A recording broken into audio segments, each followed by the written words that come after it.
आप देख रहे हैं एबीपी न्यूज, आपको रखे आगे।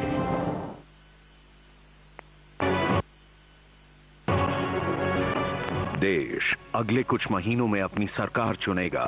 चुनाव के बाद कैसे बदलेगी देश की सूरत? एबीपी न्यूज पर पेश है घोषणा पत्र। घोषणा पत्र एबीपी न्यूज का वो मंच जिसमें हम हर बड़े राजनीतिक दल का हर बड़ा चेहरा आपके सामने लाते हैं और उसके सामने होते हैं, चेहरे के सामने होते हैं वो लोग जो समाज में विश्लेषण करते हैं इन चेहरों के दलों की नीतियों का। वो नीतियां आपकी जिंदगी पर क्या असर डाल रही हैं और उनके वादे क्या हैं, आपकी जिंदगी वो कैसे बदलने का दावा कर रहे हैं, ये हम जानने की कोशिश करते हैं। सवाल तीखे होते हैं, जवाब सीधे लिए जाते हैं एबीपी न्यूज के मंच घोषणा पत्र में। और घोषणा पत्र में आज हमारे साथ होंगे वो शख्स जिनकी पार्टी के 2009 के घोषणा पत्र पर भरोसा कर देश की जनता ने उन्हें मौका दिया था। कानून मंत्री कपिल सिब्बल।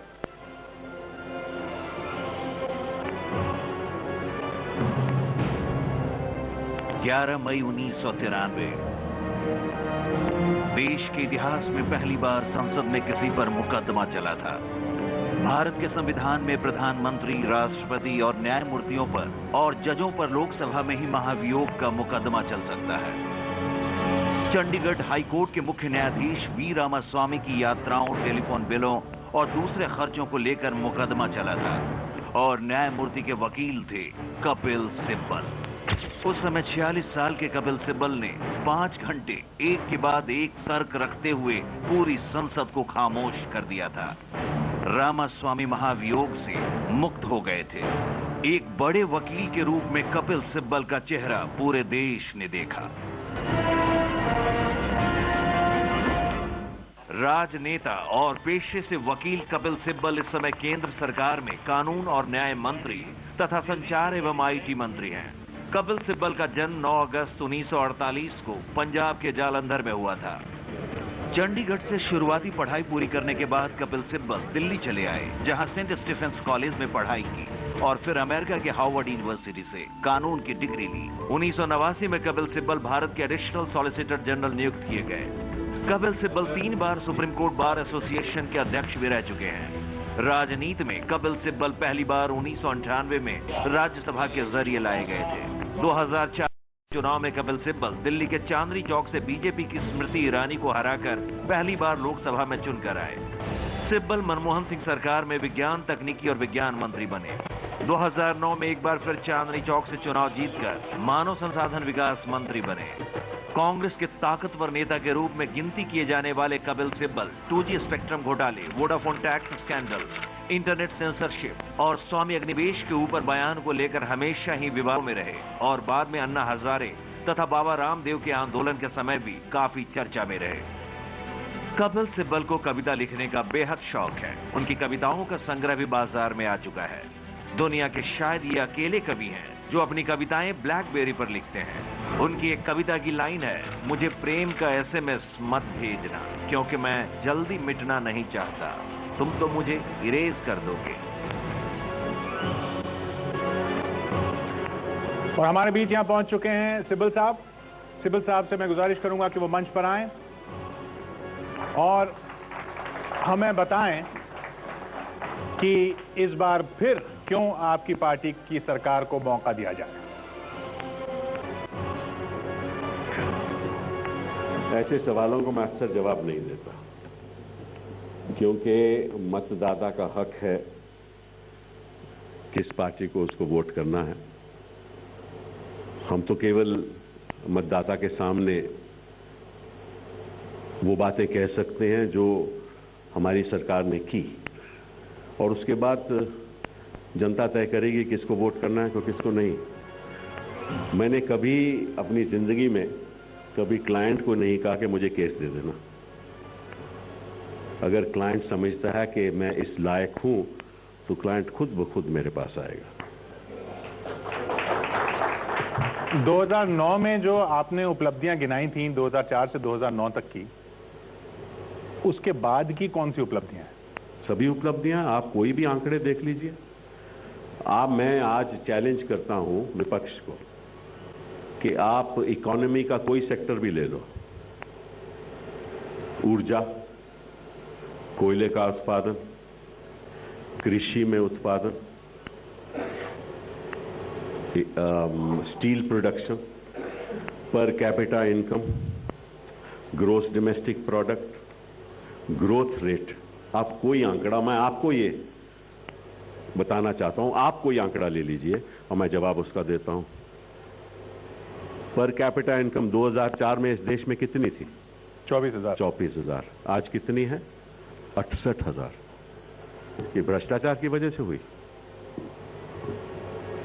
इसमें हमारे देश में जो सड़कें बनी हैं, ग्रामीण सड़कें, खासतौर पे प्रधानमंत्री ग्रामीण सड़क योजना के तहत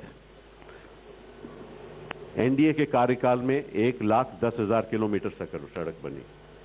हमारे 10 साल के कार्यकाल में 3,96,000 बनी। तो भ्रष्टाचार की वजह से बनी। अगर कोयले का उत्पादन 341 मिलियन टन से लेकर 554 मिलियन टन हो गया तो भ्रष्टाचार की वजह से हुआ। अगर स्टील प्रोडक्शन 40 मिलियन टन से लेकर 78 मिलियन टन हो गया तो भ्रष्टाचार की वजह से हुआ। अगर हमारा ग्रोस डोमेस्टिक प्रोडक्ट जो 2004 में 4,71,000 करोड़ था, आज वो 17 लाख, पिछले बजट में 16,65,000 और इस बार 17 लाख से ज्यादा करोड़ क्या, भ्रष्टाचार की वजह से हुआ। मैं चैलेंज करता हूं, हमारा एवरेज ग्रोथ 7.9% रहा। जो ट्रेंड ग्रोथ है पिछले 33 सालों में वो 6.2 है। एनडीए के कार्यकाल में उनका जो एवरेज ग्रोथ रहा 5.9%।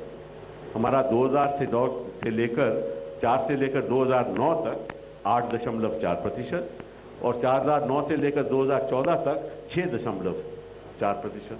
ट्रेंड ग्रोथ से आगे, उनका पीछे। ये ट्रेंड आपने 33 साल का इसलिए निकाला है कि एनडीए का 5.9 हो जाए। आप कोई ट्रेंड ले लो, मैं आपके ऊपर छोड़ देता हूं। मैं तभी तो कि मैं चुनौती देता हूं। आप कोई ट्रेंड ले लीजिए। इन्फ्लेशन का ट्रेंड, फूड इन्फ्लेशन का ट्रेंड, फूड इन्फ्लेशन का ट्रेंड मैं वो भी बता देता हूं। फूड इन्फ्लेशन आज के दिन किस वजह से होती है? किस वजह से फूड इन्फ्लेशन? मैं आपका जवाब देता हूं। कृषि के क्षेत्र में जो उत्पादन 2004 203 मिलियन टन का था, वो आज 263 मिलियन टन है। ऐसा कभी हिस्ट्री में नहीं हुआ, इतिहास में नहीं हुआ। अब आप इन्फ्लेशन की बात करती है तो आप दिल्ली की इन्फ्लेशन की बात करो, प्याज की बात कर लो, चलो, क्योंकि ये चर्चा में था। प्याज आता कहां से है? ज्यादातर प्याज महाराष्ट्र या गुजरात से आता है। मध्य प्रदेश, महाराष्ट्र, गुजरात से आता है। ठीक है। बोता कौन है? किसान बोता है। बिचौलिए कौन है? कमीशन एजेंट्स हैं। दिल्ली में तो बिचौलियों के बाद ही पहुंचता है ना। दिल्ली तो प्याज नहीं बोता। और अगर ये प्याज मध्य प्रदेश, महाराष्ट्र और गुजरात में होता है तो आरोप लगाओगे दिल्ली सरकार पे कि प्याज का दाम 80 रुपए हो गया। और जिस इलेक्शन के दिन प्याज का ग्राम 80 रुपए था, अगले दिन प्याज का ग्राम 30 रुपए हो गया। कैसे हुआ? कौन बिचौलिया था? कौन जमाखोरी कर रहा था? ये भी प्रेस इस सवालों को नहीं पूछती। प्रेस सवाल पूछती है कि दिल्ली की सरकार में 80 रुपए का कैसे बिका। तो सवालों का सिलसिला शुरू करते हैं, क्योंकि सिब्बल साहब ने कहा कि वो क्लाइंट के पास भी नहीं जाते ये कहते हुए कि मुझे केस दीजिए। आप सिब्बल साहब प्लीज बैठिए, मैं यहां सवालों का सिलसिला शुरू करता हूं। सबसे पहला सवाल जो इस वक्त सबकी ज़बान पर है वो है ये, क्या यूपीए की वापसी की कोई उम्मीद बची है? यूपीए के सहयोगी एक एक कर निकल गए हैं, नए साथी जुड़ नहीं रहे हैं, और जो हैं वो कांग्रेस को आंखें दिखा रहे हैं या फिर मोदी से मिल रहे हैं। ओपिनियन पोल भी यही इशारा कर रहा है। यूपीए से पहले तृणमूल कांग्रेस अलग हुई, उसके बाद डीएमके और फिर झारखंड विकास मोर्चा। चुनाव नजदीक आते आते कांग्रेस के दो सहयोगी दल नेशनल कॉन्फ्रेंस और एनसीपी भी अलग सुर में बोलने लगे। दोनों ही दलों ने बीजेपी के प्रधानमंत्री पद के उम्मीदवार नरेंद्र मोदी को लेकर अपना रुख नरम कर लिया। हाल ही में कराए गए ओपिनियन पोल के जो नतीजे आए वो भी कांग्रेस की चिंता बढ़ाने वाले हैं। एबीपी न्यूज निल्सन के सर्वे में कहा गया है कि 2014 के लोकसभा चुनाव में बीजेपी को 210 सीटें मिल सकती हैं, जबकि कांग्रेस की हालत काफी खराब हो जाएगी और उसे अब तक की सबसे कम 81 सीटें मिलने का अनुमान है। टाइम्स नाउ सी वोटर के सर्वे के मुताबिक बीजेपी को 202 सीटें मिलने का अनुमान है, जबकि कांग्रेस को सिर्फ 89 सीटें। CNN IBN लोक नीति इलेक्शन ट्रैकर के मुताबिक बीजेपी को जहां 192 से 210 सीटें मिल सकती हैं, वहीं कांग्रेस को जबरदस्त हार का सामना करना पड़ेगा। कांग्रेस की सीटें 206 से घटकर 92 से 108 के बीच रहने का अनुमान है। तो सिब्बल साहब, सिर्फ ओपिनियन पोल ही नहीं, अभी हमने विधानसभा चुनाव में भी देखा क्या हालत हुई। उसमें एक आंकड़ा मैं आपको सुनाता हूं। 91 इन पूरे सभी विधानसभा चुनाव में सभी राज्यों में 91 आरक्षित सीटें थीं शेड्यूल कास्ट के लिए। उसमें से 38 आपके पास थीं पहले, सिर्फ 6 बची हैं अब आपके पास। तो दलित मतदाता भी अगर आपसे अलग हो जाएगा और बाकी सब समुदाय जब धीरे धीरे अलग हो रहे हैं, तो आएगी कहां से सरकार? पहली बात तो यह है कि आपने पिछले 3 प्रदेशों के चुनाव की बात की, उससे पहले 3 प्रदेशों के चुनाव की बात नहीं आपने की। अभी तो ताजा स्थिति जो दिख रही है, मैं यही कह रहा हूं कि वो भी तो यूपीए सरकार ही थी, तो हमने उत्तराखंड उनसे छीना, हमने कर्नाटका उनसे छीना, वो भी यूपीए सरकार ही थी और वो हारे। तो वो क्या उस समय सारा देश यूपीए से खुश था और आज सडनली नाराज हो गया? तो देखिए, और ये तो आंकड़े, ये तो जब आपने जीता अभी सर्वे यही बता रहे थे कि आप जीतेंगे। अब नहीं, गलत फहमी है आपको। एनीवे, ये तो अभी शुरुआत ही हुई है। अब 1 महीने बाद देखा आपका टीवी चैनल कह ये 210 से बढ़कर 240 हो गई, हमारी और 10 कमती हो गई, और उसके 1 महीने बाद कहेगा ये 300 तक पहुंच गई। ऐसा हुआ था 2004 में भी कि उस समय भी इंडिया शाइनिंग के आंकड़े 300, 330 की बात कर रहे थे। देखिए, ऐसा है, मैं सेफोलॉजिस्ट तो हूं नहीं, मैं अनुमान नहीं लगा सकता कि भाई कौन कब क्या करेगा। तो राजनीति में तो एक दिन में राजनीति बदल जाती है। तो अभी थोड़ा आप सब्र कीजिए और जब टाइम आएगा खुद जनता, देश की जनता बताएगी कितनी सीटें किसको मिलनी है। आंध्र प्रदेश जहां से इतनी ज्यादा सीटें आई थी, वहां क्या हाल है आप खुद ही देख रहे हैं। वो तो आपको पता चलेगा, आप इंतजार क्यों नहीं करते? कपिल जी नमस्कार, मैं डॉक्टर संबित पात्रा हूं और विपक्ष से हूं, भारतीय जनता पार्टी से, जिसको आप अभी कह रहे थे कि हमें उत्तर देना चाहिए। मैं मुबारकबाद देता हूं कि आपने बहुत कॉन्फिडेंस के साथ बहुत सारे आंकड़ों की जगलरी की। मेरा सवाल यह है कि जिस प्रकार से आपने आंकड़े प्रस्तुत किए, कुछ साल पहले आपने जीरो लॉस थ्योरी उसी कॉन्फिडेंस के साथ दिया था, मगर कहीं ना कहीं सर्वोच्च न्यायालय ने उसी जीरो लॉस थ्योरी को ढहा दिया था और आज बजट में आपने जो मैन्यूवरिंग स्पेस पाया है, कहीं ना कहीं उसी टेलीकॉम के ऑक्शन से पाया है। पहली तो बात यह है कि आपको आंकड़ों से इत्तेफाक नहीं हो सकता, क्योंकि आपके विपक्ष के नेता ने माना है कि ये आंकड़े सही हैं।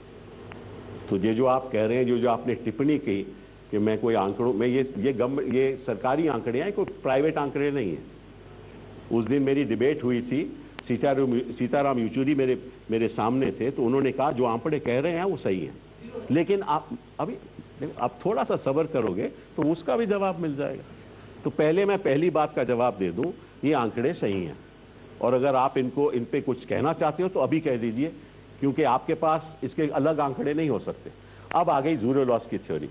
पहले शायद आपको मालूम नहीं है जीरो लॉस का मतलब क्या है, लॉस का क्या मतलब होता है। आप अगर किसी की बैलेंस शीट देखते हो, किसी कॉर्पोरेट सेक्टर की बैलेंस शीट देखते हो, तो उसमें 2 कॉलम्स देखे जाते हैं, प्रॉफिट एंड लॉस, और अर्निंग्स एंड एक्सपेंडिचर। अगर आपकी अर्निंग्स एक्सपेंडिचर से कम है, आपका खर्चा कमाई से ज्यादा है, तो आपको लॉस होगा, ठीक है ना। तो आपने टेलीकॉम सेक्टर की कभी कमाई का आंकड़ा लिया? कभी टेलीकॉम सेक्टर की कमाई का आंकड़ा आपने सोचा कि टेलीकॉम सेक्टर की कमाई क्या है? इस देश को टेलीकॉम सेक्टर के द्वारा प्रदान क्या हुआ है? एक आम आदमी बिहार से कहीं भी फोन कर सकता है, एक वेजिटेबल वेंडर के पास एक टेलीफोन है। अगर उत्तराखंड में कोई हादसा हो जाए, टेलीफोन द्वारा हम जानें बचा सकते हैं। अगर भूचाल आ जाए या सुनामी आ जाए और कुछ और आ जाए, उड़ीसा में अगर भूकंप आ जाए या कुछ हो जाए, तो वहां जानें बचा सकते हैं। और क्योंकि हर आदमी के पास इस देश में कोई 90 करोड़ मोबाइल फोन है, और अगर 90 करोड़ मोबाइल फोन है तो उसका फायदा क्या हुआ जनता को? अगर आप बैलेंस शीट में केवल एक्सपेंडिचर देखोगे और इनकम नहीं देखोगे तो आपको लॉस कहां से पता चलेगा? तो किसी ने इनकम का आंकड़ा दिया टेलीकॉम सेक्टर के द्वारा? पहली बात तो ये। दूसरा, जब मैंने ये बात कही थी तो उस समय नीति सरकार ही ये थी कि हम नीलामी नहीं करेंगे। मैं आपको उदाहरण के तौर पे देता हूं। मैं दिल्ली में एक स्कूल बनाना चाहता हूं, और स्कूल के लिए सरकार कहती है कि जमीन 1 एकड़ की हम नीलामी करेंगे, दिल्ली के दिल में नीलामी करेंगे। दिल्ली के दिल में जो स्कूल की जमीन होगी वो लगभग 100 करोड़ की होगी। आप कहीं भी चले जाइए दिल्ली में, तो जो स्कूल बनाना चाहता है हायर सेकेंडरी तक, वो काहे को 100 करोड़ खर्च करेगा स्कूल बनाने में? तो वो कहेगा कि साहब मैं तो स्कूल नहीं बनाऊंगा। तो फिर सरकार कहती है चलिए कोई बात नहीं, 100 करोड़ ज्यादा है, मैं आपको 1 करोड़ में दे देता हूं जमीन, आप स्कूल बनाइए। वो 1 करोड़ भी दे देता है, स्कूल भी बन जाता है, बच्चों को शिक्षा भी मिलती है, लेकिन आप कहोगे कि 99 करोड़ का लॉस हो गया। जो सर्विस है उसका मतलब सरकार को पैसा कमाना नहीं है, सर्विस जनता तक पहुंचनी चाहिए। किसी सर्विस का मतलब होता है जनता का फायदा, सरकार का फायदा नहीं। उस समय नीति सरकार की थी हम नीलामी नहीं करेंगे। अगर नीलामी करते तो पैसा मिलता, इसमें कोई शक नहीं, इसमें तो कोई दो राय नहीं। लेकिन जब ये बात मैंने कही थी, वो इसलिए कही थी क्योंकि होता क्या है कि ये पत्रकार खास तौर पे और विपक्ष के आप जैसे समझदार लोग खास तौर पे ऐसे सवाल पूछेंगे और जनता को गुमराह करेंगे। ऐसी कोई बात नहीं, हमें कोई इस पे फिक्र की बात नहीं है, क्यों हम जानते हैं कि इसमें जो सुविधाएं मिली उसके कभी आंकड़े गिने ही नहीं किसी ने। तो अगर आप सुविधाओं के आंकड़े नहीं गिनोगे तो आपको लॉस कैसे पता चलेगा? सिब्बल साहब, मैं विनोद अग्निहोत्री, मेरा सवाल ये है कि जिस तरह अभी जो रिपोर्ट दिखाई कि यूपीए जो है हर जगह नुकसान में है, जो अभी सर्वेज आए हैं, आप नहीं मान रहे हैं कि नुकसान में है, आप मान रहे हैं कि लड़ाई होगी और आपको मानना भी चाहिए। लेकिन आप ये बताइए, इस चुनावी लड़ाई में आप सबसे बड़ा खतरा, सबसे बड़ी चुनौती बीजेपी को मानते हैं या आम आदमी पार्टी को मानते हैं? और दिल्ली में खास करके आप क्या मानते हैं, आम आदमी पार्टी कितना आपका नुकसान करेगी? क्या दिल्ली विधानसभा के चुनाव की परिणति तो नहीं होगी? ये कहना कि मैं आज के दिन कह रहा हूं कि चुनाव में ये होगा या वो होगा, चुनाव के नतीजे कोई नहीं जानता, जनता का रुख कोई नहीं जानता, जनता का रुख कब बदल जाए वो भी कोई नहीं जानता। तो इस समय अनुमान करना, जैसे कुछ लोग कह रहे हैं कि हम, कुछ लोग तो अपने मंत्रिमंडल के पद भी बांट रहे हैं, तो कह रहे हैं कि भैया मैं प्रधानमंत्री बन जाऊंगा, बस वो वैसी बातें मैं समझता हूं बेसमझदारी की बातें। चुनौती हमारी साफ बीजेपी के साथ, इसमें कोई दो राय नहीं। जहां तक आम आदमी का सवाल है, पार्टी का सवाल है, आम आदमी की पार्टी को लोगों ने समझ लिया, परख लिया, ठीक है ना। और सड़कों से सरकारें नहीं चलती, ये भी सिद्ध हो गया है। तो मैं नहीं समझता कि आम आदमी के साथ हमारा कोई खास मुकाबला है। असली मुकाबला बीजेपी का है। हां, दिल्ली में आम आदमी का थोड़ा वर्चस्व है। दिल्ली में हमारा कॉन्टेस्ट 3 कॉर्नर कॉन्टेस्ट होगा, इसमें कोई शक नहीं। उस कॉन्टेस्ट में कौन आगे आएगा, कौन आगे नहीं आएगा, ये वक्त बताएगा। अभी आपकी सीट पर तो स्थिति ये थी विधानसभा में कि आम आदमी पार्टी नंबर 1, दूसरे पे बीजेपी। हाँ, असेंबली इलेक्शन में तो यही था। आपकी अपनी सीट पे भी? मेरी सीट। तो ये आपके लिए बड़ी चुनौती है? पता नहीं चुनौती है कि नहीं, यहीं से पता चलेगा। यहीं से हम आपको बताएंगे जब मई में रिजल्ट आएंगे चुनौती थी या नहीं। यहीं से दूसरा सवाल खड़ा होता है और वो है ये,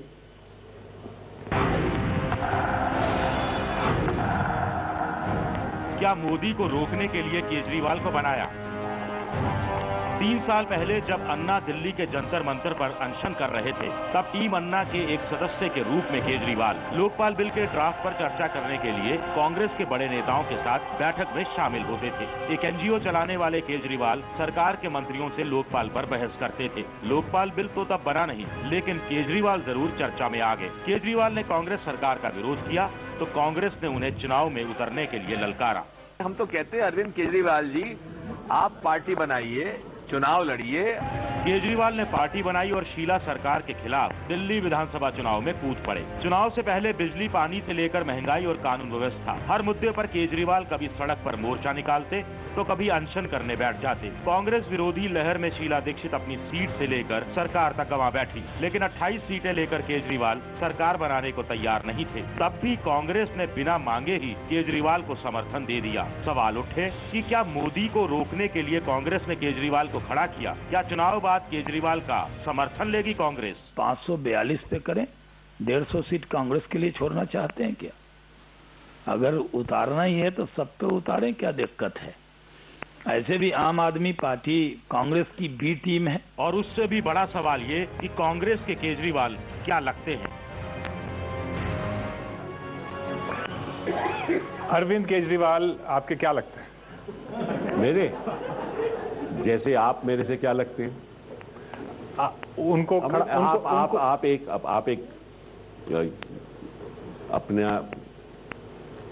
अपनी चैनल पे हो, काम कर रहे हो, वो अपना पॉलिटिक्स कर रहे हैं। अब मोदी मेरे क्या लगते हैं, सुषमा जी मेरी क्या लगती हैं, अरुण जेटली मेरे क्या लगते हैं?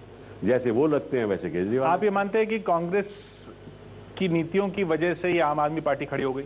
कैसे? आप कैसे कहते हो कांग्रेस नीतियों की वजह से? इनको बढ़ावा, इनको गले किसने लगाया था?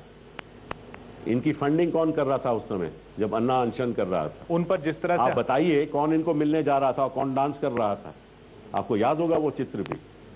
डांस कर रहे थे कुछ लोग बीजेपी के। कौन जा रहा? हम तो नहीं गए। मैं तो कभी भी नहीं गया। हम तो बिल्कुल विरोध कर रहे थे। मैं तो इसीलिए तो आज अगर कोई टारगेट है तो मैं हूं, क्योंकि हम तो विरोध कर रहे थे और आज भी विरोध कर रहे हैं। समर्थन और दिया, हमने समर्थन दिया इसलिए दिया कि हमें मालूम था कि ये पार्टी कभी अपने वादे पूरे कर ही नहीं सकती। हम तो इनको एक्सपोज करने के लिए समर्थन दे रहे थे। अब बेचारी बीजेपी वो पार्टी अब सरकार नहीं बना सकती तो हम क्या करें? अगर हम समर्थन नहीं देते तो फिर ये जनता के पास जाके कहते थे हमें देखो चांस ही नहीं मिला, हमें आप पूरी बहुमत दो। आज ये कह नहीं सकते क्योंकि आज ये एक्सपोज हो चुके हैं। कहां गए वो 50% कटौती के बिल? कहां गया वो फ्री पानी? कहां गए वो 500 स्कूल? कहां गई वो पक्की नौकरियां 62,000 लोगों की? मुझे बताइए ना, कहां गया ये सब? बिजली के बिल ज्यादा हो गए, पानी के बिल ज्यादा हो गए, और आज कोर्ट ने स्टे कर दिया जिसको फायदा दिलाना चाहते थे उन लोगों को, जिन्होंने उस समय कानून का उल्लंघन करके बिजली के बिल नहीं दिए, आज कोर्ट ने वो भी स्टे कर दिए। सिब्बल साहब, मैं अरुण कुमार त्रिपाठी हूं।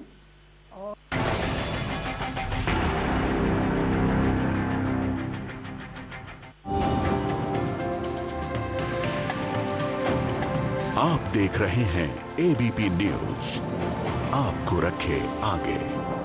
एक जो सवाल उठाया कि नीति और नेता की बात है, मैं आपको, चलिए आप टेलीकॉम की बात करता हूं या कोल की बात करता हूं।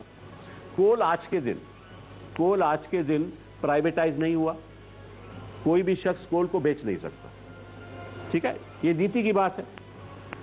अब जब इकोनॉमी की एक्सपेंशन हुई और मैंने अभी बताया कि 341 मिलियन टन पोल्ट्री प्रोडक्शन 2004 में थी, आज बढ़कर 554 टन हो गई है, मिलियन टन हो गई है। तो इसका मतलब डिमांड कोल की बढ़ रही है।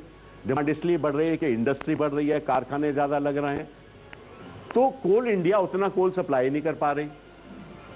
तो नीति बनानी पड़ी हमें कि किसी तरीके से एटलीस्ट पावर सेक्टर को, जिसने पावर प्लांट लगाया है, बिना कोल के वो चल नहीं सकता, उसको तो हक होना चाहिए कोल लेने का।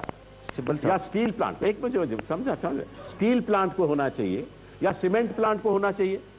और वो नीति बनी कि भाई इसको कैप्टिव कंजम्पशन के लिए दे दो। अब वो अलॉटमेंट हो गई। आप टीवी वालों ने कह दिया कि बड़ा भारी घोटाला हुआ है। 1 टन भी कोल तो अभी उसका उत्पादन नहीं हुआ। घोटाला कहां से हुआ? 1 टन कोल का उत्पादन आज तक नहीं हुआ। तो किसने पैसा कमाया? किसी ने भी नहीं कमाया। लेकिन 2 लाख करोड़ का घोटाला आपने बता दिया। कैसे 2 लाख करोड़ का घोटाला? कोल वो बेच नहीं सकता, और अगर अपने पावर प्लांट में लगाता है तो पावर टैरिफ रेगुलेटेड है, वो रेगुलेटर तय करेगा कितना टैरिफ हो गया। तो घोटाला कहां है? लेकिन हम समझाएं किसको? सिब्बल साहब, इसी पे मैं अशोक वानखड़े हूं। आपने अभी कहा कि किसी कांग्रेस का कोई मंत्री बता दीजिए जिसके ऊपर केंद्र सरकार कौन आपने जब गिनवाए तो आपने राज्य सरकार के भी नहीं, वो केंद्र सरकार में नहीं है। नहीं, मैं इसीलिए कह रहा हूँ कि महाराष्ट्र में आपकी सरकार है, दर्डा के ऊपर सीबीआई की एफआईआर दर्ज है। किसके ऊपर? दर्डा के ऊपर। हाँ, और वो मंत्री है आपके यहाँ। और इसी कोर्ट में कौन मंत्री है? हाँ, दर्डा महाराष्ट्र में मंत्री है। महाराष्ट्र में? हाँ, तो वही बोला। और आप ही के पार्टी के। हाँ, ठीक। राजस्थान में भी ऐसे कई मंत्री थे जो बाद में जेल गए हैं आपके यहाँ। मदेरणा का एक केस है। हाँ, वो भी है। नहीं, तो एफआईआर दर्ज है या चार्जशीट हुआ है? मैंने वही तो कहा। एफआईआर दर्ज होने का क्या? मैंने तो कहा आप ये मानते हैं कि एफआईआर दर्ज होने के बाद भी उसको मंत्री पद पर रहना जरूरी है? आप देखिए, आप जरा होशियारी के सवाल पूछ रहे हैं। मैंने कहा था, नहीं, आप वकील हैं तो फिर आपसे मैंने कहा था किसी मंत्री के खिलाफ कानूनी कार्रवाई हो। एफआईआर को कानूनी कार्रवाई नहीं होती। एफआईआर तो केवल मैं आपके खिलाफ एफआईआर दर्ज कर सकता हूँ। मंत्री के खिलाफ एफआईआर दर्ज होगी तो कानूनी, वो तो केजरीवाल ने मेरे खिलाफ भी कर सकता है। वो तो इसका मतलब मैं मंत्री पद से इस्तीफा दे दूं? केजरीवाल ने मेरे खिलाफ एफआईआर कर दी? नहीं, आप मुझे इसका सवाल का जवाब दीजिए। सवाल का नहीं है, सवाल नहीं, सवाल इसी का है। यदि सीबीआई को आप इंडिपेंडेंट ना, सवाल इसी का है। अगर कोई मेरे खिलाफ एफआईआर दर्ज करता है, इसका मतलब ये नहीं कि इस्तीफा दे दूं। सिब्बल साहब, अपने दर्शकों से भी सवाल मंगाए हुए हैं ट्विटर पर। हमारे दर्शक हैं राघव सेठिया साहब। उनका सवाल है कि जब नरेंद्र मोदी को एसआईटी और कोर्ट से क्लीन चिट मिल गई तो फिर नरेंद्र मोदी को 2002 के लिए क्यों आप टारगेट कर रहे हैं? मुझे बड़ी दुख की बात है कि ऐसी बातें लोग कर रहे हैं।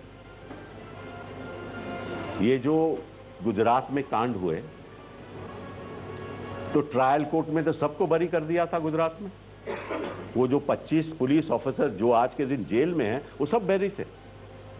और सुप्रीम कोर्ट तक वे तो बाद में ट्रायल रीओपन हुआ और वो जेल में गए। अभी तो मोदी जी ट्रायल कोर्ट में हैं और आपने उनको एक कह दिया कि वो बिल्कुल निर्दोष हैं। ये मतलब कि ये समझदारी की बात है। लेकिन यही मैसेज जाता है कि उनको क्लीन चिट मिल चुकी है। अब देखिए, वो कुर्नानी को भी क्लीन चिट मिली थी। कुर्नानी को भी क्लीन चिट मिली थी। कुर्नानी को भी क्लीन चिट मिली थी। तो ये बात देखिए, ये ट्रायल कोर्ट है, उसके बाद हाई कोर्ट, उसके बाद सुप्रीम कोर्ट। सर, मैं Vikram Singh, vice chancellor Noida international university. Sir, FIR होने के बाद हम मुलजिम न माने, लोअर कोर्ट में कन्विक्ट होने के बाद मुलजिम न माने, हम जब तक period of appeal supreme court को एग्जॉस्ट न कर ले तब तक हम मुलजिम न माने, तो किस स्टेज पे हम अपने को मुलजिम माने? बिल्कुल गलत कह रहे हो। हम मानते हैं मुलजिम।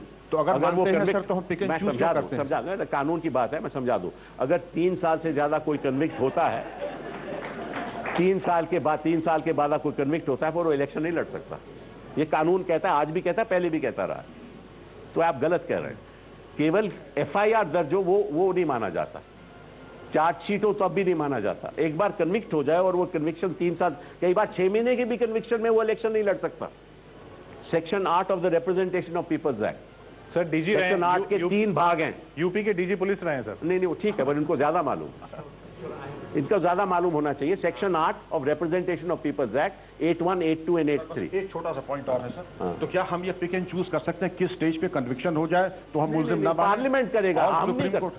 भाई साहब, ये पार्लियामेंट करता है। आपने मोदी जी को कहा कि नहीं, ये तो भाई अभी बरी हुए हैं लोअर कोर्ट से, इसलिए ये हम अभी इनको बरी नहीं मान सकते। नहीं, मैं नहीं कह रहा। लेकिन अगर तो आप कह रहे हैं, देखिए बात, सवाल क्या था कि मोदी जी तो बहाल हो गए, बरी हो गए, तो उनके ऊपर आप क्यों कुछ कह रहे हो? मैं तो नहीं कह रहा। मैंने तो कोई आरोप नहीं लगाया।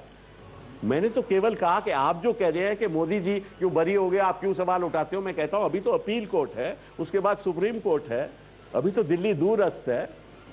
ठीक है ना? आपके मैं तो कुछ भी नहीं कह रहा। आप सवाल पूछ रहे हो भैया। खुद प्रधानमंत्री सवाल का जवाब देना है। नहीं हुआ तो मैं नहीं दूंगा। खुद प्रधानमंत्री ने कहा कि वो डिजास्टर होंगे नरेंद्र मोदी अगर प्रधानमंत्री। मैं कहता हूं डिजास्टर होंगे। क्यों? आप देख लीजिए, जिस प्रदेश में हिंदुस्तान के इतिहास में, दुनिया के इतिहास में ऐसा प्रदेश नहीं होगा जिसके 25 पुलिसमैन जेल में हैं, जहां फेक एनकाउंटर हुए हैं। मुझे यह बताओ आप कि जिस प्रदेश का स्टेट होम मिनिस्टर एक फेक एनकाउंटर में अक्यूज्ड है, वो कैसा प्रदेश होगा? और उस समय होम मिनिस्टर कौन था? मोदी हिमसेल्फ। जिस प्रदेश में 25 हाई पुलिस ऑफिसर्स जेल में हैं, वो कैसा प्रदेश होगा? जिस जिस प्रदेश के सुप्रीम कोर्ट कहे कि यहां Nero was playing while Gujarat was burning, वो कैसा प्रदेश होगा? तो ये एक राजनीतिक दल के तौर पर आपकी नाकामी नहीं है कि वो प्रदेश बार बार उनको इलेक्ट कर रहा है? नहीं, वो इलेक्ट तो फिर कई लोग होते हैं। इलेक्शन से क्या हिटलर भी इलेक्ट हुआ था, तो ये हिटलर हीरो हो गया? नहीं, लेकिन एक राजनीतिक दल होने के नाते आप इलेक्शन से बात नहीं जोड़िए, इलेक्शन से बात नहीं। देखिए, नहीं, मैं आपकी पार्टी पे सवाल कर रहा हूं कि अगर इतनी सारी वो आप नाकामियां गिना, ये गलत है, मैं कह रहा हूं। नहीं, ये अंक देखिए, मैं ये नहीं कह रहा कि आप गलत करें, मैं ये कह रहा हूं कि एक आपके राजनीतिक दल को इसका फायदा उठाकर जनता तक बात पहुंचाकर सत्ता से उनको हटाना चाहिए ना। या फायदा उठाना या नहीं उठाना अलग बात है। मैं एक वास्तविकता इस देश की जनता के सामने रख रहा हूं। वो वास्तविकता ये है जिसका कोई जवाब नहीं है। सिब्बल साहब, डॉक्टर एस के दत्ता, मेरा सवाल आपसे ये है कि आपने कहा कि कोल के आवंटन में किसी तरह का घोटाला नहीं हुआ है। अगर घोटाला नहीं हुआ है तो प्रधानमंत्री कार्यालय से कोल के फाइल गायब कैसे हो गए? अरे बिल्कुल गायब नहीं हुए, सारे फाइल आज सीबीआई के पास है। ऐसा है, ये फाइल 1993 से चल रही है, तो 20 साल के रिकॉर्ड लेना कोई आसान काम नहीं है। आज के दिन कोई फाइल गायब नहीं हुई। हर चीज को वक्त लगता है। आप अपने दफ्तर में, मैं घर में कभी अपने खुद का कागज ढूंढने जाऊं, मुझे नहीं मिलता। इसका मतलब कि मैं अपने खिलाफ ही कुछ कर रहा हूं। बराबर, ये तो सरकार है। फाइल कई जगह चली जाती है, ट्रंकों में बंद हो जाती है। 20 पुरानी फाइल है, वो जाकर देखें कौन सा केस है, तो टाइम लगता है। और अखबारें कहने लगी जान के गुम हुए, कोई गुम नहीं हुई फाइल। सिंपल उस समय गायब नहीं, कभी गायब नहीं कहा। कोई अभी मिल नहीं रहे, कभी नहीं कहा कि गायब, कैसे कोई गायब हो सकती है चीज। सिब्बल साहब, मेरा प्रश्न ये है कि आप जो है सीनियर रहे राहुल गांधी के हार्वर्ड में, चिदम्बरम साहब सीनियर रहे राहुल के हार्वर्ड में, मैं सीनियर रहा हार्वर्ड में राहुल गांधी से, लेकिन जब नेता की बात आती है तो आपकी पार्टी की कल्चर में ना चिदम्बरम का नाम है, ना आप जैसे योग्य वकील कपिल सिब्बल का नाम है, बल्कि आपकी आधी उम्र के एक जो है नवयुवक का नाम है। तो क्या ये साइकोफेंसी को, एबिलिटी को नहीं रखा? कौन सी साइकोफेंसी? क्या अकाली दल में किसी और का नाम है बादल के सिवाय? कोई है किसी और का नाम बादल के सिवाय? आप बताइए, महाराष्ट्र में, शिवसेना में, ठाकरे के विलाय किसी और का है कोई नाम? और ये जो आंध्र प्रदेश में चंद्रबाबू नायडू, वो तो सब एक फैमिली के हैं। किसी और का है? किसी और का है? और तमिलनाडु में जयललिता के सिवाय किसी और का है? करुणानिधि के सिवाय किसी और का है? मुझे बताइए ना। तो ये सब देखिए, ये पॉलिटिकल पार्टी तय करेगी कौन उनका लीडर होना चाहिए। ये जनता नहीं तय करती, जनता वोट करती है। ये हम तय करेंगे कि हम किस लीडर के पीछे हैं। कपिल साहब, मेरा नाम कमर आगा है। एक बहुत छोटा सा सवाल है। ये सही बात है कि कांग्रेस के दौर में जितनी योजनाएं आई हैं दलित के लिए, अल्पसंख्यकों के लिए, औरतों के लिए, सभी के लिए बहुत आई हैं, लेकिन उसका कहा यह जाता है कि जितना फ़ायदा उनको मिलना चाहिए, खुद आपके दौर में आप जब एजुकेशन मिनिस्टर थे बहुत सी योजनाएं, लेकिन उसका जो फ़ायदा मिलना चाहिए था वो नहीं मिला। और ये भी सही है कि कांग्रेस पार्टी ने जितनी कॉन्स्टिट्यूशनल गारंटीज माइनॉरिटीज़, दलित, इन सबको दी हैं, उसमें भी कोई कमी नहीं। लेकिन दूसरी तरफ ये भी है कि कांग्रेस के दौर में जितने कम्युनल राइट्स हुए हैं इस मुल्क में, इतने राइट्स भी कभी भी नहीं हुए। ये भी सही है कि आपने ये स्कीम लाई, जनता तक नहीं पहुंची और आपके ऊपर अपीजमेंट का भी चार्ज लगा। और दूसरी तरफ ये भी हुआ कि मोदी साहब हैं, वो ये कह रहे हैं कि अगर वो इलेक्शन में आते हैं, वो जीतते हैं, तो कोई कम्युनल राइट नहीं होगा और उसके अंदर पूरा ये तो वक्त ही बताएगा क्या होगा क्या नहीं। पहले तो मैंने कहा दिल्ली दूरस्थ, फिर उसके बाद सोचेंगे क्या होगा क्या नहीं। लेकिन एक बात आपको बता दूं, और ये भी आंकड़ा है जिसका कोई इनकार नहीं हो सकता, कि 2004 से लेकर 2014 तक 114 करोड़ लोग गरीबी रेखा से ऊपर हुए हैं। आप कोई भी मापदंड ले लीजिए, तो इसका मतलब कहीं ना कहीं यूपीए सरकार ने गरीबी तो हटाई है। उस गरीबी में कौन वंचित लोग हैं, पिछड़ी जाति के लोग हैं, जनजाति के लोग हैं, बैकवर्ड क्लास के लोग हैं। 14 करोड़ लोग पॉवर्टी लाइन से अबव हैं। अच्छा, फिर मैं अपनी शिक्षा की बात कर सकता हूं। सर्व शिक्षा अभियान के अंतर्गत जितना पैसा हमने एजुकेशन में दिया है, राज्य सरकार को आज तक नहीं दिया। मुश्किल ये है कि पैसा खर्च करती है राज्य सरकार, हम तो स्कीम द्वारा राज्य सरकार को पैसा दे सकते हैं, खर्च करते हैं वो। अगर वो पूरी तरीके से खर्च नहीं करते तो आरोप हमारे पे लगता है कि वो फायदा नहीं पहुंचा। आपको राज्य सरकार के पूछना चाहिए कि अगर केंद्र सरकार के आपने कितना पैसा दिया है शिक्षा में तो क्यों नहीं पहुंचा, लेकिन ये सवाल केंद्र सरकार से पूछा जाता है। राजस्थान में इतनी योजनाएं गिनाई गई, इतने पॉपुलिज्म की जितनी सारी स्कीम्स थी, कोई नहीं चली, कोई भी नहीं चली। वहां तो आप ही की सरकार है। वो देखिए ऐसा है कि किसी प्रदेश में हार कई वजह से होती है, जीत भी कई वजह से होती है। तो ये एक उदाहरण दे देना और सारी केंद्र सरकार की योजनाओं पे एक कलंक लगा देना क्योंकि राजस्थान में आपकी जीत नहीं हुई। देखिए मैं आपको एक छोटा आंकड़ा देता हूं, शायद आपको वो भी नहीं मालूम। 1950 से लेकर 2004 तक इस देश में 14 सेंट्रल यूनिवर्सिटीज थी, 14। 2004 से लेकर 2014 तक उनकी संख्या 29 हो गई। मतलब कि 50 साल में देश ने 14 सेंट्रल यूनिवर्सिटीज बनाई और 10 साल में केंद्र सरकार ने 15 और यूनिवर्सिटीज बना दी। ये कोई छोटी बात है? ये छोटी बात है? 5 institutes of science, Indian institutes of science education and research बनाया हमने, 7 IIT बना दे, 8 IIMs बना दे, कई हमने एम्स बनाना शुरू कर दिए हैं। और जितना पैसा हमने एजुकेशन में लगाया, हेल्थ में लगाया, हिंदुस्तान के इतिहास में नहीं हुआ। फॉरेन एक्सचेंज कितना था? फॉरेन एक्सचेंज $23 बिलियन 2004 में, आज कितना है? $280 बिलियन। आप कोई आंकड़ा ले लीजिए। तो कहने का मतलब है ये ऐसे ही हो गया। अगर लोगों के जेब में, जैसे मैंने कहा कि 3 गुना आम आदमी की आमदनी बढ़ गई, तो कुछ ना कुछ तो पहुंचा होगा ना जनता के पास। ये मैं नहीं कहता कि हम संतुष्ट हैं, ये भी नहीं मैं कहता कि हम परफेक्ट हैं, ये भी नहीं कहता कि हमें और कुछ नहीं करना चाहिए था, ये भी मैं मानता हूं कि हमारी बड़ी खामियां हैं। बट अगर बढ़िया खामियां के बावजूद जितना हमने करके दिखाया है तो और पिछली सरकार ने करके नहीं दिखाया। कपिल जी, मेरा नाम रेखा अग्रवाल है, मैं एक वकील हूँ। मैं अभी आपने हार की बात करी कि राजस्थान की हार के बारे में जब किशोर जी ने पूछा उसके बारे में आपने उस क्वेश्चन को एकदम साइड में कर दिया कि उसको आप नहीं एट्रीब्यूट कर सकते राजस्थान की हार को। तो अब तो लोकसभा की टर्म एंड हो गई है, तो अब आप दिल पे हाथ रख के बताइए कि एज अ मिनिस्टर आप अपनी परफॉर्मेंस को कैसे इवैल्यूएट करते हैं और अपनी सरकार की परफॉर्मेंस को कैसे इवैल्यूएट करते हैं, और हार की वजह क्या थी इसका जरा सच जवाब। मैडम मैं पहले ही आपको कह चुका हूं कि मेरी ये फितरत नहीं है कि मैं अपने बारे में बातें करूं। मैं आपको आंकड़े बताऊंगा, अगर आप उसका कहो कि ये आंकड़े गलत हैं तो मैं बात कर सकता हूं। अगर आंकड़े सही हैं तय आप करो।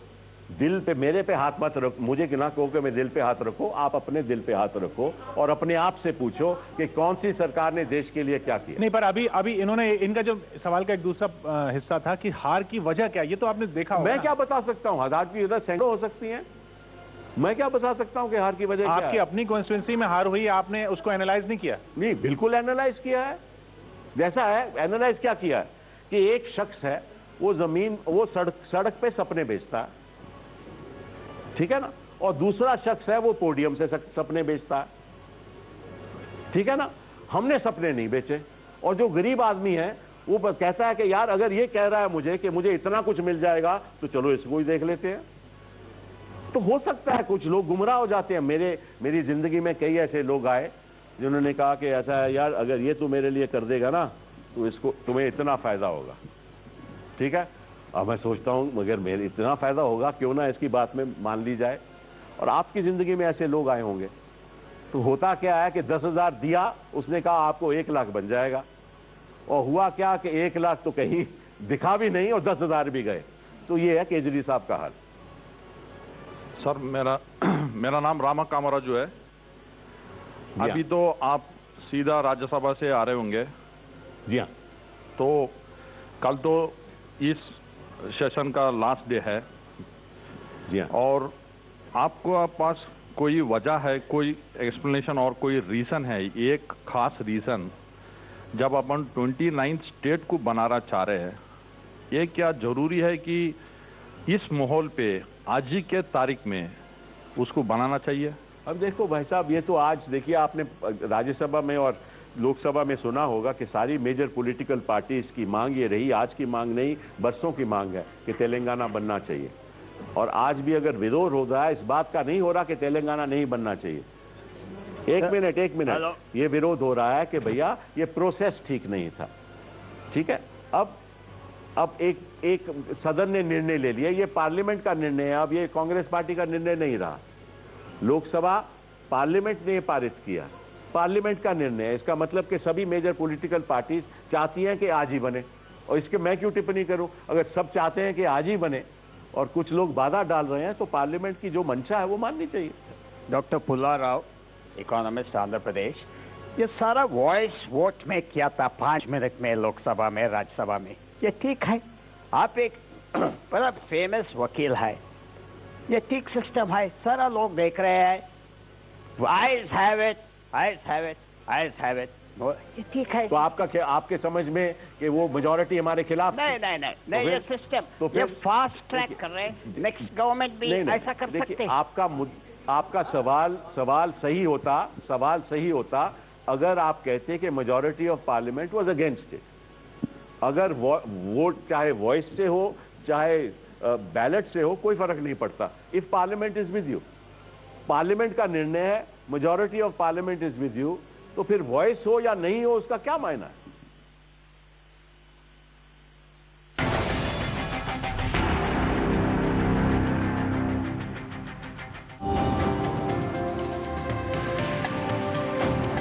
आप देख रहे हैं एबीपी न्यूज, आपको रखे आगे।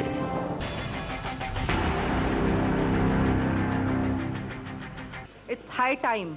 रीसेंट पास्ट में हमने देखा है कि कानून इतने गंदे बने हैं कि पुरुष उसमें फंस रहे हैं, तो क्यों नहीं आप इस पे कुछ कहना चाहते हैं? देखिए, जो ये तो पार्लियामेंट की मंशा है ना। पार्लियामेंट देखिए, इस समय आप तो सोशल एक्टिविस्ट हैं, और लेकिन अगर आप देहात में जाकर देखिए या प्रदेशों में जाकर देखिए या यहाँ भी, मैं तो घूमता हूँ अपनी कंस्टिट्यूएंसी, जिस तरह से महिलाओं को ट्रीट किया जाता है, देखिए, तो ये कानून महिलाओं की सुरक्षा के लिए है। महिलाओं की सुरक्षा ठीक है, पर पुरुषों की सुरक्षा नहीं, कोई पुरुषों की कौन से पुरुषों की सुरक्षा नहीं हो रही? यहाँ देखिए, यहाँ ये देखिए, यहाँ सब पुरुष बैठे हुए हैं, ये कभी बीवी से डरते हैं अपनी? पूछिए इनसे। नहीं, ऐसी बात मत कीजिए। कपिल जी नमस्कार। मेरा नाम ओमकार राजदान है, मैं vice chairman transparency international India का हूँ, जिसका जिक्र अभी आपने किया। पहले तो मैं सिर्फ भ्रष्टाचार के मामले में आपसे सवाल पूछूंगा, और हम सियासत में नहीं, हम पॉलिटिकल लोग हैं।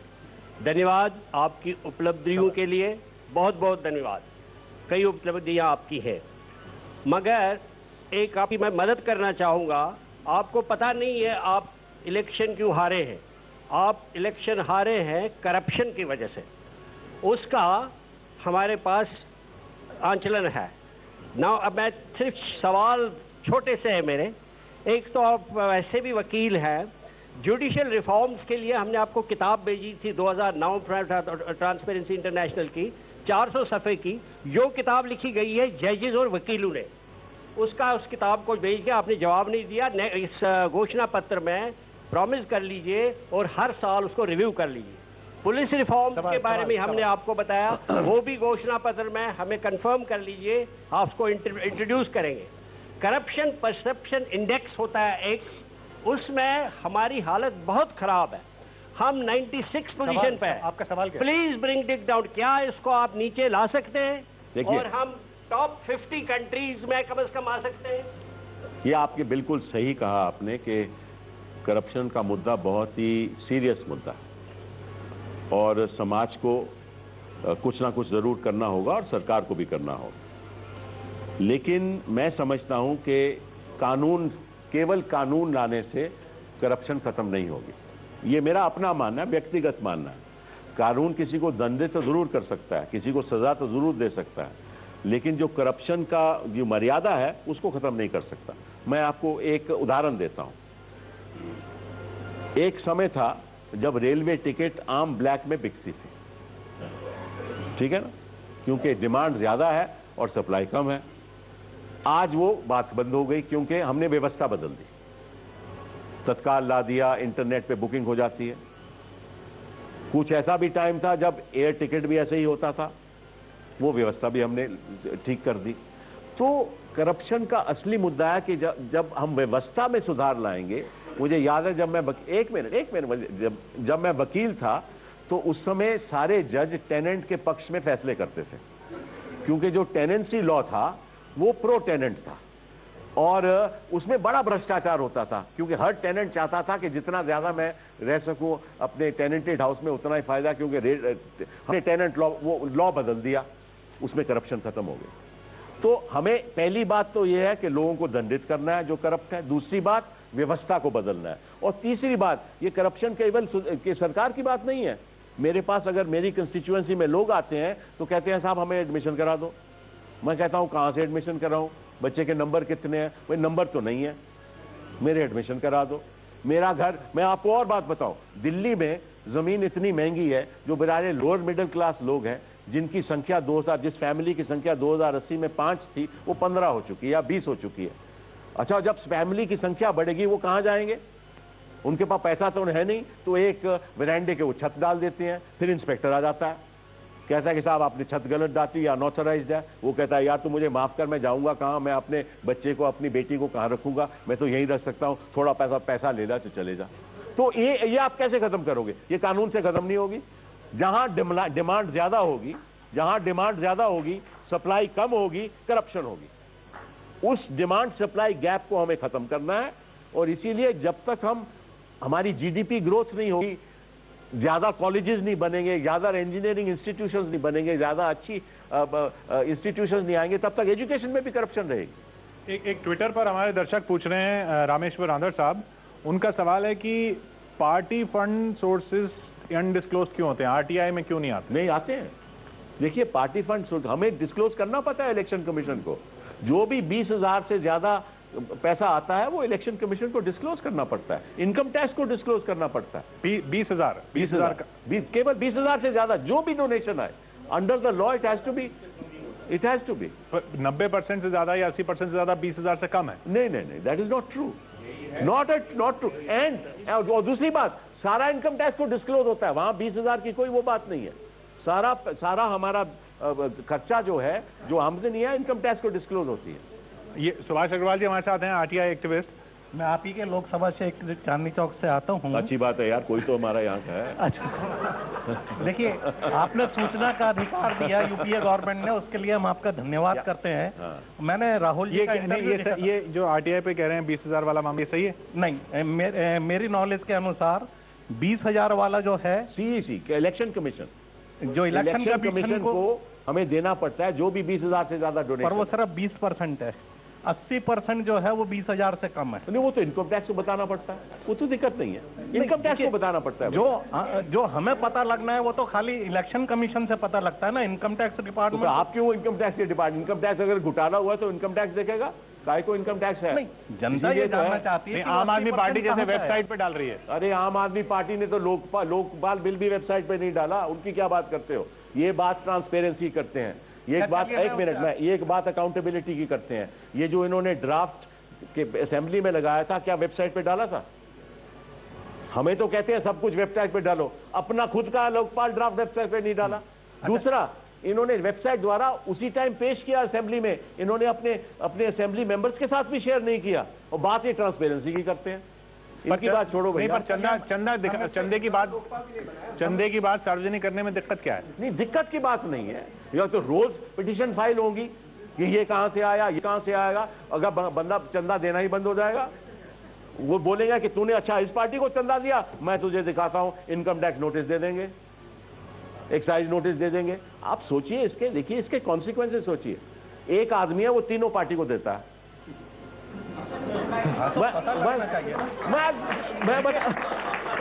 देखिए, अच्छा बेटा तूने इसको 2 करोड़ दिए थे, मुझे केवल 1 करोड़, एक्साइज नोटिस, तो वो तो फिर क्या करोगे? वो तो 20,000 से ऊपर तो अब भी है ना। नहीं बात, अच्छा। नहीं वो तो सीईसी के पास है, आपको थोड़ी ना पता चलता है। नहीं, बिल्कुल पता लगता है। अच्छा, इसके अतिरिक्त मैं देखिए ऐसा मत कीजिए, ऐसा make democracy workable.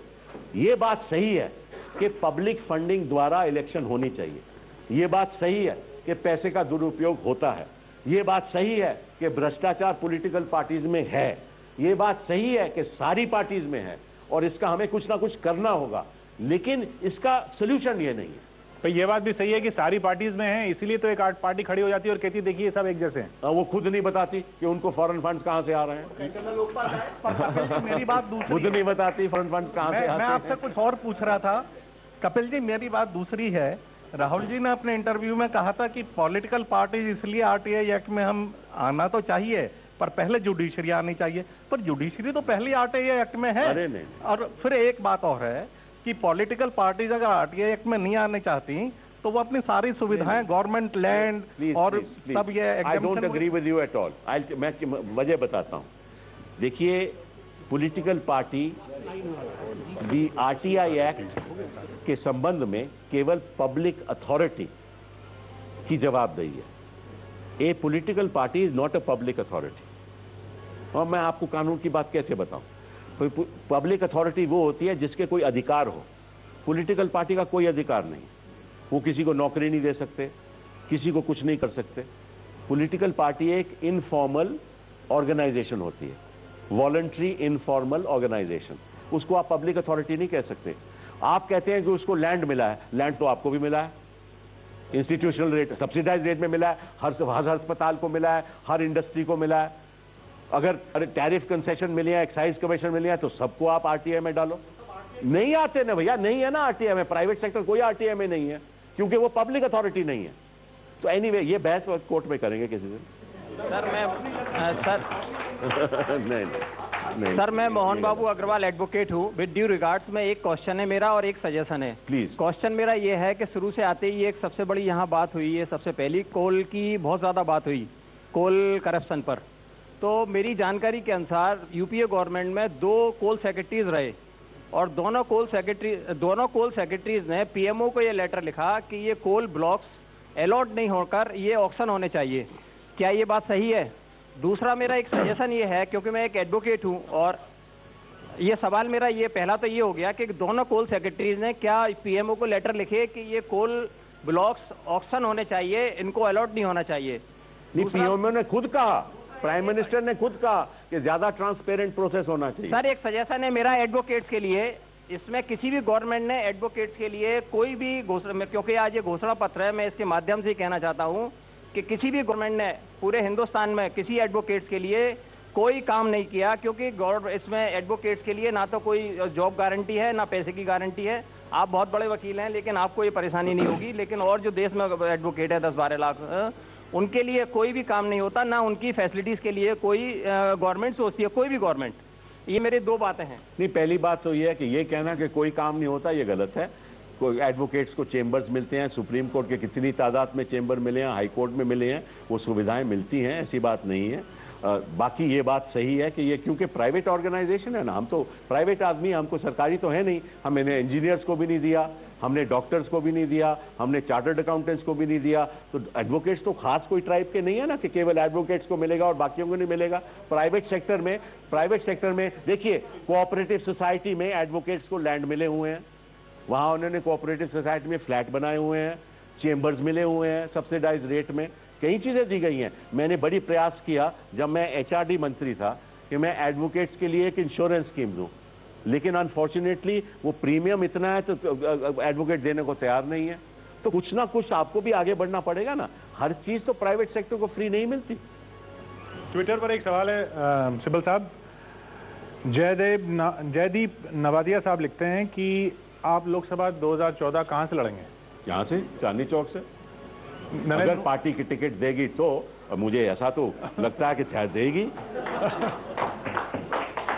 Chandni Chowk से लड़ूंगा और कहां से लड़ूंगा। प्राइमरी होने वाले थे आपके यहां, हमने सुना। मुझे नहीं पता, मुझे क्या पता, मुझे तो किसी ने नहीं कहा। राहुल गांधी ने नहीं कहा कि चांदनी चौक? मुझे तो नहीं कहा, मुझे तो नहीं कहा भैया। अगला सवाल इन्हीं साहब का ट्विटर पर यही है कि अगर नरेंद्र मोदी के सामने आप इतने तर्क रख रहे हैं तो उनके खिलाफ चुनाव क्यों नहीं लड़ लेते? मैं क्यों खिलाफ नरेंद्र मोदी के साथ खिलाफ? क्योंकि मुझे गुजराती आती होती तो मैं वहां भी चले जाता। Kapil Sibal ji, my name is Dilip Cherian. सवाल यह है कि आपने तो सेफोलॉजिस्ट नहीं है, आपने ये कह दिया, आपने ये कह दिया कि हमारे स्टेटिस्टिक्स में हम सुपीरियर हैं, तब यूपीए 2 की इमेज इतनी डाउन क्यों है इस वक्त? और क्या उसका एनालिसिस ये है कि मनमोहन सिंह जी जो गैंग ऑफ 3 है, जो चंडीगढ़ या पंजाब के हैं, उनके हाथ में थे, इसीलिए इस वक्त यूपीए 3 का ये सिचुएशन है? मतलब कि ये जो आंकड़े मैंने बताया कि हमने हर चीज में अव्वल हम रहे, वो सब मतलब कि फालतू है। अरे गैंग ऑफ 3, अगर गैंग ऑफ, पता नहीं कौन गैंग ऑफ 3 है, अगर गैंग ऑफ 3 ने ग्रामीण सड़क योजना में 3,96,000 किलोमीटर की सड़क बनाई तो कोई बुरी बात थी? उनका सवाल है कि इन सब आंकड़ों के बावजूद छवि ऐसी क्यों है? भैया कुछ आप सहायता करते तो हम आगे आते ना। आप ही हमारे विरोध में मालूम नहीं क्यों लगे हुए हैं। कुछ मतलब कि ये बातें अगर टेलीविजन द्वारा आप जनता को बताओगे तो शायद माहौल बदल जाए, लेकिन आप 2 लाख करोड़ की बात करते हो जहां एक टन ऑफ कोल नहीं बिका। आप जीरो लॉस की बात करते हो जहां कोई गेन देखता ही नहीं, जहां किसी ने बैलेंस शीट ही नहीं पढ़ी, जहां नीति ही नहीं थी ऑक्शन की, फिर भी आप जीरो लॉस, और आप दुहराते रहते हो, सवाल भी पूछते रहते हो। तो हम क्या करें? तो थोड़ा बहुत मदद कर दो यार।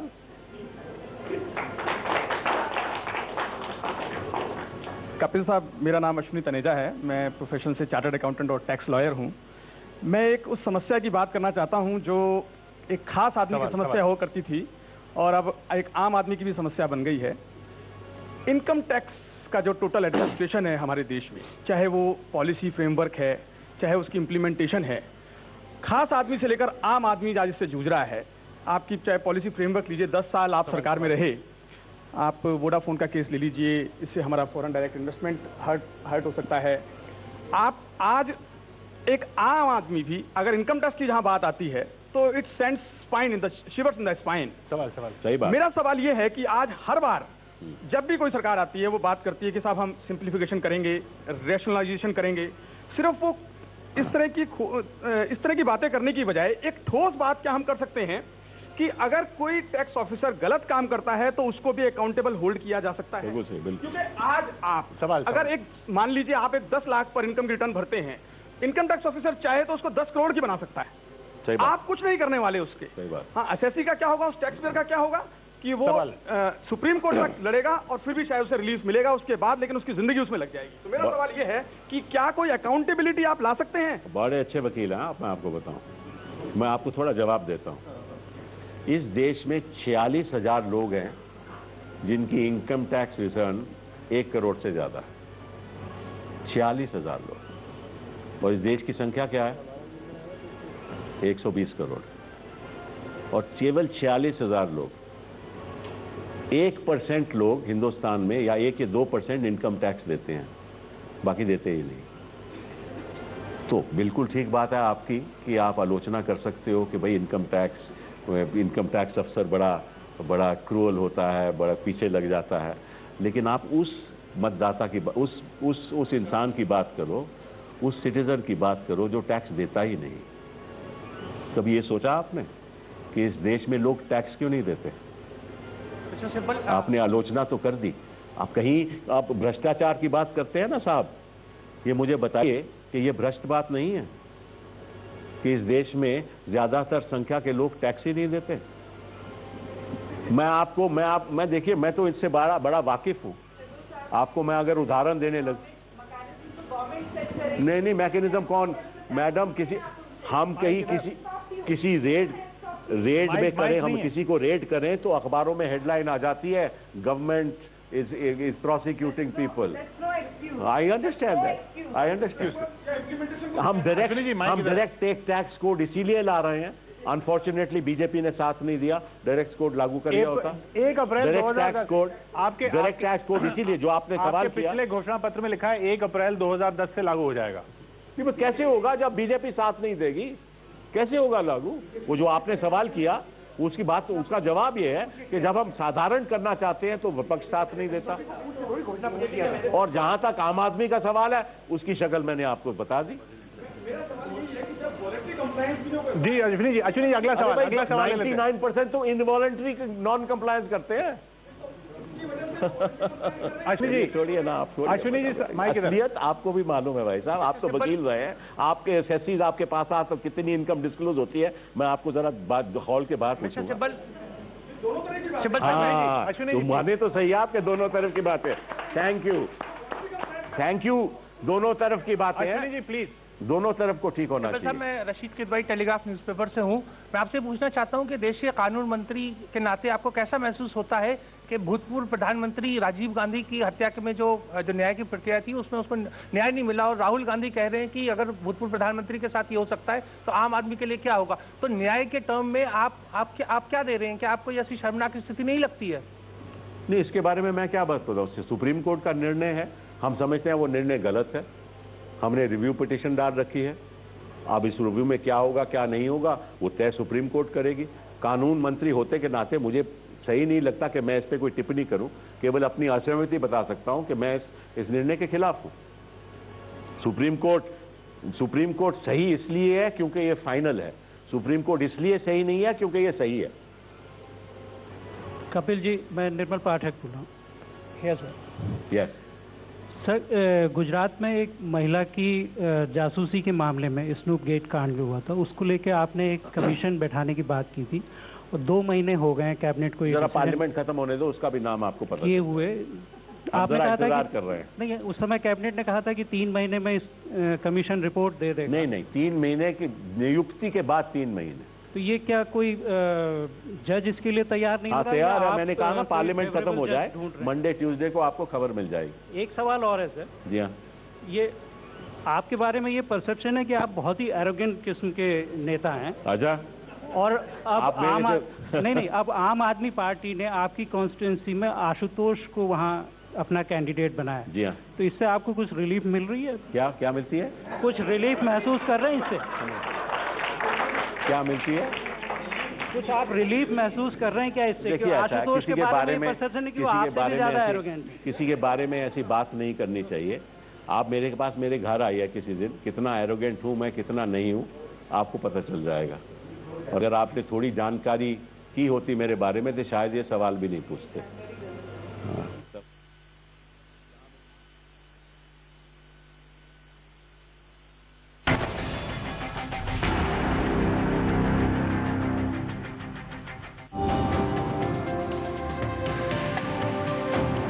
आप देख रहे हैं एबीपी न्यूज, आपको रखे आगे। क्योंकि हमारा फर्ज है, अगर हम राजनीति में आए और किसी पद पे बैठे हैं, कोई भी आदमी हो, हमारा काम करने का फर्ज है। हम ढिंडोरा नहीं पीटते, सड़कों पे जाकर ये ढिंडोरे नहीं करते हमने ये कर दिया या वो कर दिया। हम झूठ भी नहीं बोलते, इसलिए जनता हमें प्यार करती है, मोहब्बत करती है। अफसोस वक्त यहाँ पर खत्म होता हुआ। बहुत से सवाल और हैं और बहुत से सवाल मैं लेना चाह रहा था, उन सभी लोगों से माफी जिनके सवाल हम नहीं ले पाए यहाँ पर। सिब्बल साहब, अंत में वहीं से बात खत्म करना चाहेंगे जहां से बात शुरू हुई थी, आपकी कविता से। कविता? चलिए, कविता पता थी कैसे। अच्छा, कविता सुना देता हूं भाई एक। वो मेरी जरा ऐनक दे दोगे प्लीज? Thank you.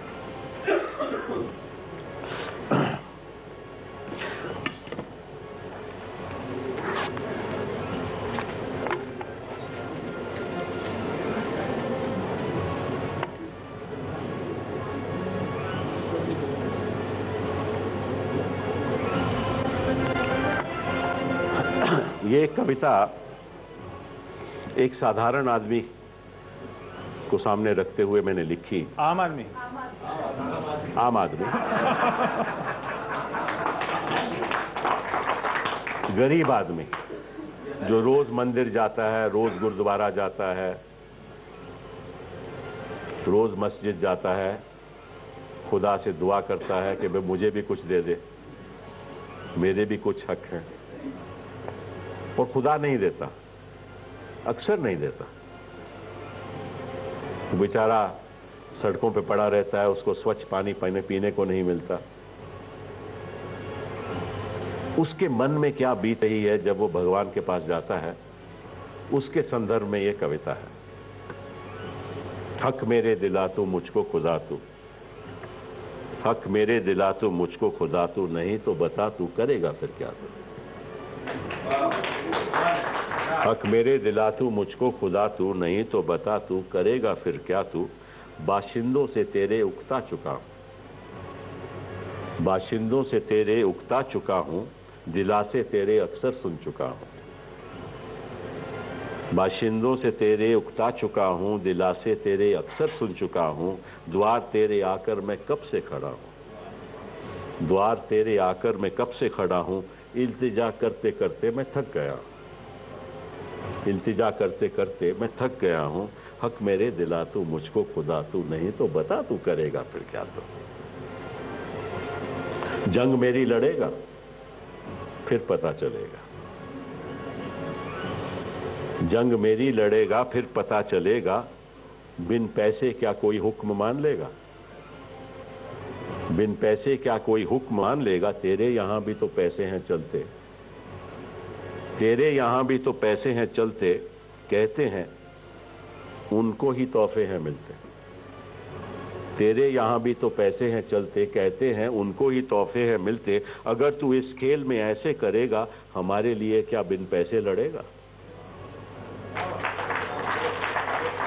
अगर तू इस खेल में ऐसे करेगा, हमारे लिए क्या बिन पैसे लड़ेगा। हक मेरे दिला तू मुझको खुदा, तू नहीं तो बता तू करेगा फिर क्या। तो हक पैसों से बनते, बिन पैसे उजड़ते। इनकम टैक्स, हक पैसों से बनते, बिन पैसे उजड़ते। वो हक दिला तू जिनसे पैसे हैं बनते, वो हक दिला तू जिनसे पैसे हैं बनते। फिर उनके तेरे भी दरवाजे हैं खुलते, फिर उनके तेरे भी दरवाजे हैं खुलते। वो नुस्खे सिखा तू, दुआ उनकी दिला तू। वो नुस्खे सिखा तू, दुआ उनकी दिला तू। हिसाब करके उनसे कुछ मुझको दिला तू, हिसाब करके उनसे कुछ मुझको दिला तू। इस सौदे की दुनिया में सौदा करा तू, सौदे की दुनिया में सौदा करा तू। हक मेरे दिला तू मुझको खुदा, तू नहीं तो बता तू फिर करेगा क्या। तू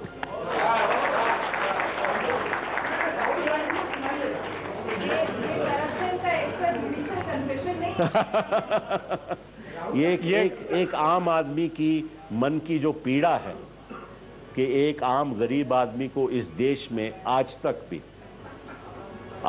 भी 50, 60, 70 करोड़ ऐसे आदमी हैं जिनकी आकांक्षाएं, जिनके सपने और बुनियादी सपने और उनके मानव अधिकार हम उनको नहीं दे पाए। ये एक नेशनल ट्रेजेडी है और ये कोई एक पार्टी या दूसरी पार्टी से जुड़ी हुई नहीं है। ये हमारा सबका कर्तव्य है और जो भी आज सत्ता में बैठा है, चाहे वो प्रदेश में हो चाहे वो केंद्र में हो, ये हमारा कर्तव्य है कि हम राजनीति छोड़कर एटलीस्ट उस आदमी की इल्तिजा है वो सुने। और बेचारे वो बिन पैसे से कोई सुनता नहीं है, ये उसकी सोच है, ये वो सोच है। ये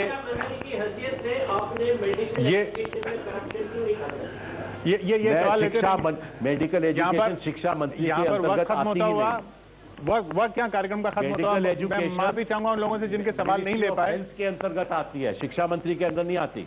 अब इतना ही नहीं पता मैं क्या कर सकता हूं। ये इल्तिजा जो खुदा से थी इस कविता में, वो लगता है सब नेताओं से है और इसीलिए ये मंच है घोषणा पत्र। अगली बार कोई और बड़ा चेहरा देखते रहिए आप एबीपी न्यूज।